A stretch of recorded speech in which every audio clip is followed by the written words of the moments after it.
الخوف شعور جوانا كلنا، هو زي جرس إنذار بيشتغل لما نواجه خطر، سواء كان خطر حقيقي زي النار أو خطر بنتخيله زي ما تقدم على وظيفة. العلماء بيقولوا إن الخوف مرتبط بمنطقة في المخ هي اللي بتدي إشارات لجسمك عشان يستعد، زي زيادة ضربات القلب والعرق. تخيل إن الإنسان القديم كان الخوف جزء من حياته، لما يسمع صوت حيوان مفترس مثلا جسمه بيدخل في حالة اسمها يا الهروب يا المواجهة، ونفس الآلية دي موجودة جوانا دلوقتي. الخوف مش كله نوع واحد، في منه الخوف اللي في الغريزة زي الخوف من الحاجات اللي بتهدد حياة الإنسان، والخوف الاجتماعي زي الخوف من الإحراج ونظرات الناس، وفي الخوف المكتسب ودي نتيجة مواقف أو تجارب مرينا فيها زمان.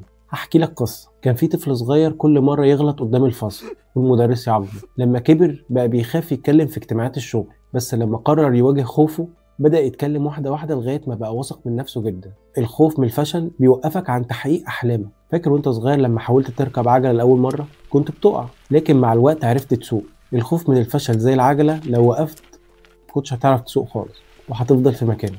الخوف ممكن يكون حافز أو عائق. في دراسات بتقول إن الخوف الزايد بيأثر على صحتنا النفسية والاجتماعية زي التوتر المزمن والأرق وضعف المناعة، لكن الخوف الصحي بيخلينا إن احنا نفكر أكتر ونخطط بشكل أفضل. واجه خوفك بدل ما تهرب منه. ابدأ بخطوة صغيرة واكتب كل الحاجات اللي بتخوفك. حاول تدرب نفسك على التفكير الإيجابي. كل مرة تجيلك فكرة سلبية حاول إن أنت تبدلها بفكرة إيجابية. تعلم من التجارب بتاعتك، كل فشل هو درس يخليك أقوى. اتحرك رغم خوفك.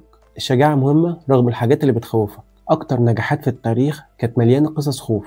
الملاكم محمد علي قال مرة كل جولة كنت بخاف أخسر، لكن خوفي ده كان دافع إن أتدرب أكتر. الخوف مش عدو، الخوف ممكن يكون أعظم معلم في حياتك. لو عجبك الفيديو دوس لايك وشارك الفيديو مع حد محتاج إن هو يتشجع. اكتب لي في التعليقات أكتر حاجة كنت بتخاف منها وعرفت تعديها.